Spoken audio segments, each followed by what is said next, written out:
আমরা শেখ জারিয়াতুল হোসেনকে চাইছি। নন্দীগ্রাম বিধানসভায় তৃণমূল কংগ্রেসের কোনো প্রার্থী নেই। আমি মনে করি যে দুটোই বিজেপির প্রার্থী, কেউ তৃণমূলের প্রার্থী আছে বলে আমার জানা নেই। নন্দীগ্রামের যাকে ভূমিপুত্র বলে বলা হয় শুভেন্দু অধিকারী, যাকে নয়নের মণি বলে, ও কিন্তু নয়নের মণি নয়, ও রবীন্দ্রনাথের চোখের বালি নয়, আমাদের নন্দীগ্রামের সাধারণ মানুষের চোখের বালি। সমস্ত দলের বিকল্প হিসেবে আমরা কংগ্রেসের একটা প্রার্থী পেয়েছি। আমরা চাইব যে আগামী দিনে তিনি নন্দীগ্রামের মানুষের আশীর্বাদ করে নন্দীগ্রামের উন্নয়নের কর্মযজ্ঞে হোতা হন। নন্দীগ্রামে উন্নয়নের পাঁচালী বলতে নেতাদের উন্নয়নের পাঁচালী বলতে হবে। ওনাদের যে নেতারা ছিলেন তাদের হতে ঘর দর বাড়ি হয়েছে। নন্দীগ্রাম বিধানসভা কেন্দ্র অন্যতম হাই ভোল্টেজ বিধানসভা কেন্দ্র, আর এই কেন্দ্রে কংগ্রেস থেকে প্রার্থী করা হয়েছে শেখ জারিয়াতুল হোসেনকে। নন্দীগ্রামের বাসিন্দারা শেখ জারিয়াতুল হোসেনের ওপর কতটা আশা রাখছেন, কতটা প্রত্যাশা রাখছেন সেই প্রার্থীর থেকে, তিনি জয়যুক্ত হলে কি কি কাজ করবেন নন্দীগ্রাম বিধানসভা কেন্দ্র থেকে, এই বিষয়ে জানতে দেখুন এক্সক্লুসিভ গ্রাউন্ড রিপোর্ট নন্দীগ্রাম থেকে। নন্দীগ্রাম বিধানসভা কেন্দ্র অন্যতম হাই ভোল্টেজ একটি বিধানসভা কেন্দ্র, এবং সেই কেন্দ্রে আমরা দেখতে পেয়েছি তৃণমূল থেকে প্রার্থী করা হয়েছে পবিত্র কর, এবং বিজেপি থেকে প্রার্থী করা হয়েছে শুভেন্দু অধিকারী, এবং কংগ্রেস থেকে যাকে প্রার্থী করা হয়েছে জারিয়াতুল হোসেন। কি মনে হচ্ছে এই বিধানসভা নির্বাচনে আপনারা নন্দীগ্রামে কাকে প্রার্থী হিসেবে মনোনীত করতে চাইছেন এবং কেন? নন্দীগ্রাম বিধানসভায় তৃণমূল কংগ্রেসের কোনো প্রার্থী নেই। পবিত্র কর, যাকে তৃণমূল কংগ্রেস প্রার্থী বলে দাবি করছে, তিনি বিকাল 3টে পর্যন্ত বিজেপির পঞ্চায়েত মেম্বার ছিলেন। এখনও পর্যন্ত কাগজে কলমে উনি বয়াল 1 গ্রাম পঞ্চায়েতের বিজেপির সদস্য। তাই আমি মনে করি যে দুটোই বিজেপির প্রার্থী, কেউ তৃণমূলের প্রার্থী আছে বলে আমার জানা নেই। আর জারিয়াতুল হোসেনকে কংগ্রেস প্রার্থী করেছে। কংগ্রেস দল তার সর্বশক্তি দিয়ে জারিয়াতুলকে জয়লাভ করার জন্য নির্বাচনে ঝাঁপিয়েছে। নন্দীগ্রামে কতটা উন্নতি হবে বলে মনে হচ্ছে জারিয়াতুল হোসেন যদি এখানে প্রার্থী হিসেবে মনোনীত? জারিয়াতুল হোসেন প্রার্থী হিসাবে মনোনীত হলে উন্নয়নের ইতিহাস যদি কোনো রাজনৈতিক দলের থেকে থাকে সেটা হচ্ছে ভারতের জাতীয় কংগ্রেসের। বিধান রায়ের হাত ধরে বাংলার যা উন্নয়ন হয়েছে, তারপরে 34 বছর বামফ্রন্ট, 15 বছর তৃণমূল কংগ্রেস, মানুষ এদেরকে পরীক্ষা করেছে। এদের দ্বারাই বাংলার উন্নয়ন হবে বলে আমার মনে হয় না। কারণ বিধান রায়ের হাত ধরে হলদিয়া বন্দর হয়েছে, কোলাঘাট তাপবিদ্যুৎ কেন্দ্র হয়েছে, সমস্ত স্কুল কলেজ বিধান রায়ের আমলেই হয়েছে। এদের দ্বারাই বাংলার কোনো উন্নয়ন হবে বলে আমার মনে হয় না, আর মনে হবেও না। দাদাই, নন্দীগ্রাম বিধানসভা কেন্দ্র থেকে আমরা দেখতে পেয়েছি কংগ্রেসের প্রার্থী করা হয়েছে জারিয়াতুল হোসেনকে, এবং সেই জায়গায় দাঁড়িয়ে তার বিপরীতে যিনি রয়েছেন পবিত্র কর, এবং বিজেপি থেকে শুভেন্দু অধিকারী। আপনারা এই জায়গায় নন্দীগ্রামে কাকে চাইছেন? আমরা শেখ জারিয়াতুল হোসেনকে চাইছি। কেন?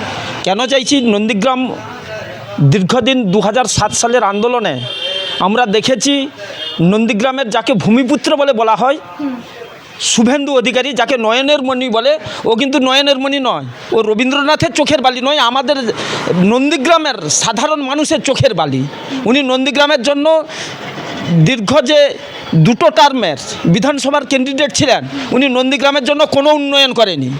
সেই সঙ্গে আমফান ঝড়ের সময় যাবতীয় যা কিছু এসেছে উনি উনার জন্য গুছিয়ে নিয়েছেন, সাধারণ মানুষের জন্য উনি কিছু করেননি। আমরা তাই চাই নন্দীগ্রামের চোখের বালি শুভেন্দু অধিকারী হারুক। সেই জায়গায় নন্দীগ্রামের যে ক্যান্ডিডেট হয়েছে কংগ্রেসের তরুণ তুর্কি নেতা জারিয়াতুল হোসেনকে আমরা জেতাতে চাই। জারিয়াতুল হোসেন যদি জয়যুক্ত করেন এখানে নন্দীগ্রাম থেকে, প্রথম তিনি কি কাজ করবেন? আমরা চাই নন্দীগ্রামের শিল্প, যে শিল্প 2006 সালে 2007 সালে আন্দোলনে বন্ধ হয়ে গিয়েছিল, আমরা সেই আন্দোলনের অগ্রণী ভূমিকাতে ছিলাম। আমরা চেয়েছিলাম যে কৃষির মাধ্যম দিয়ে যেন শিল্প আসে, কিন্তু আমরা দেখলাম বামফ্রন্ট মানুষকে ভুল বুঝিয়ে জায়গা অধিগ্রহণ করতে চাইছে। সেই কারণে জিনিসটাকে আমরা সে সময়ে বামফ্রন্টকে হটিয়ে 2011 সালে আমরা তৃণমূল এবং কংগ্রেস জোটবদ্ধভাবে এলাম।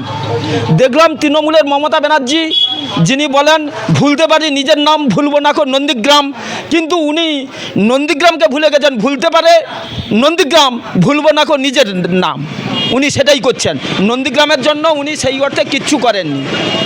তার প্রকৃষ্ট উদাহরণ, ও যদি নন্দীগ্রামের জন্য চাইতো, নন্দীগ্রামের উপরে বটতলাতে একটি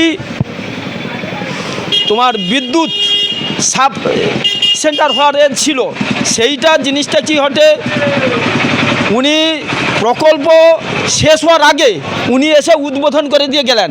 উনি তো জানেন তখন তো পশ্চিমবঙ্গের মুখ্যমন্ত্রী, উনি যে কোনো সময় তো এসে বিদ্যুতের এটাকে কমপ্লিট করে দিয়ে যেতে পারত, কিন্তু সেটা উনি কেন আগে করলেন?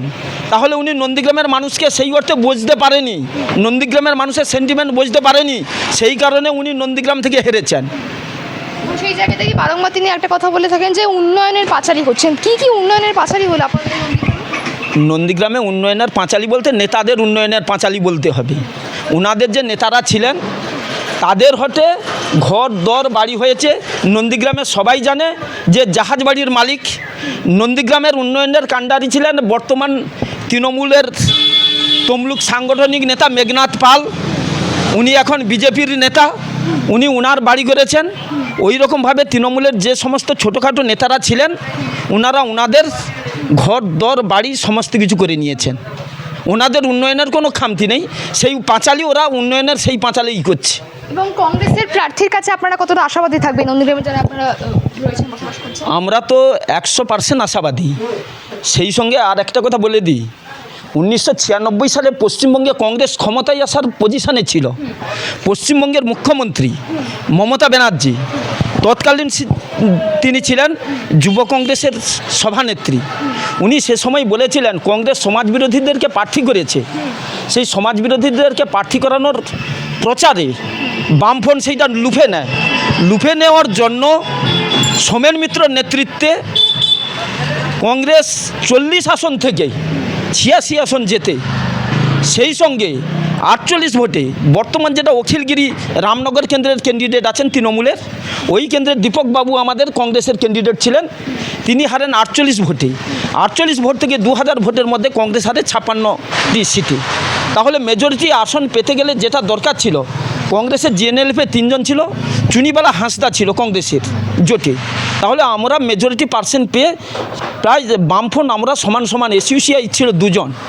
তাহলে জিনিসটা কি সেদিন কে সরকার গঠন করতে ঠিক নেই। মমতা ব্যানার্জি বলেছিল যে কংগ্রেস সমাজবিরোধীদেরকে প্রার্থী করেছে।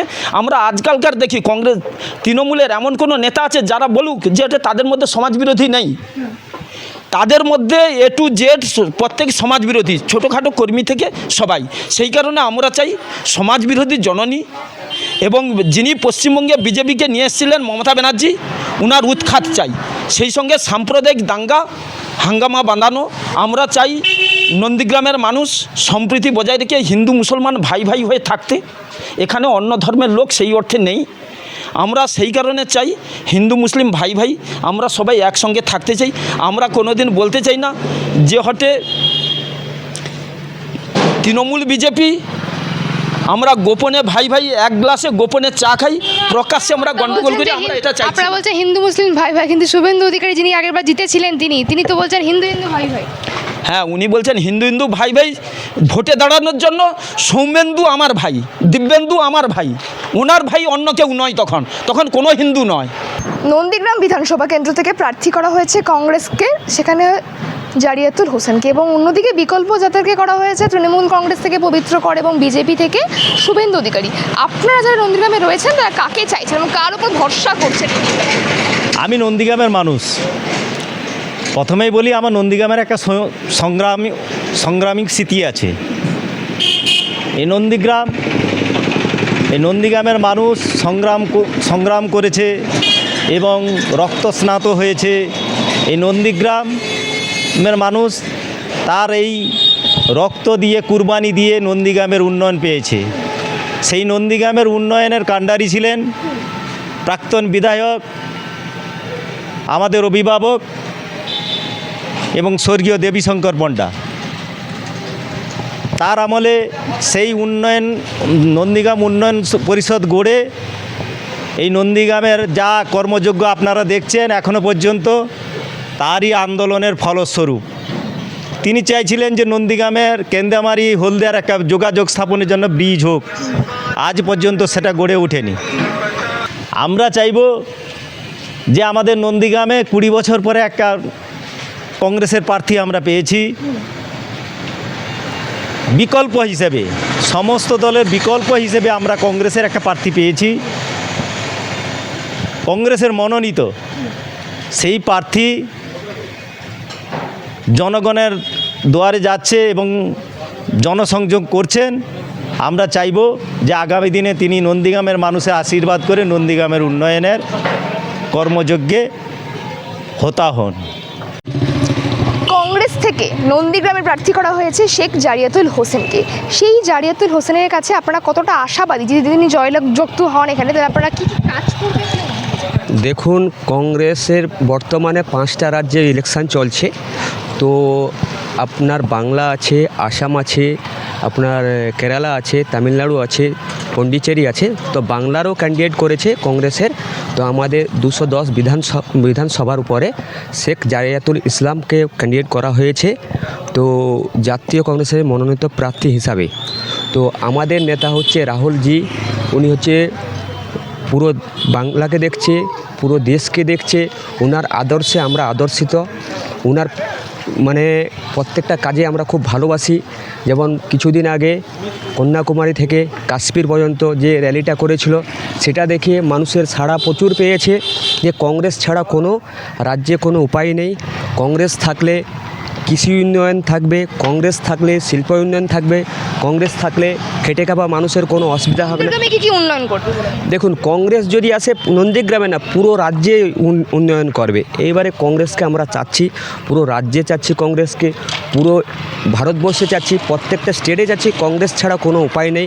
কংগ্রেসের আদর্শ সম্পূর্ণ আলাদা। আমরা কংগ্রেসকেই চাই। বিরোধীদের উদ্দেশ্যে কি বলতে চান? পবিত্র করবা। দেখুন, বিরোধী নিয়ে আমি কথা বলতে কিসের জন্য চাই না। সবাই বলে, প্রত্যেকটা দল বিরোধী নিয়ে কথা বলে, কিসের জন্য চাই না। আমরা নিজের উন্নয়নের কথা বলতে চাই যে কংগ্রেস ছাড়া কোনো উপায় নয়, কংগ্রেস ছাড়া কোনো কিছু তার নেই। তো আমরা সবসময় রাহুল গান্ধীকে স্মরণ করে, গান্ধী পরিবারকে স্মরণ করে, অধীর রঞ্জন চৌধুরীকে স্মরণ করে, আপনার খাড়গেজিকে স্মরণ করে আমরা সব কিছুই করতে চাই যে উন্নয়ন ছাড়া কোনো উপায় নেই। বেকার মানুষ অনেক বেড়ে গেছে, তাদের রোজগারের পথ চাই। যারা পড়াশোনা করে আছে তাদের কর্মস্থল চাই। এগুলো কোনো কিছু হয় না। যদি আমাদের কংগ্রেসটা আসে, প্রত্যেকটা রাজ্যে যদি আসে, দেখবেন সব কিছুই সুবিধা থাকবে।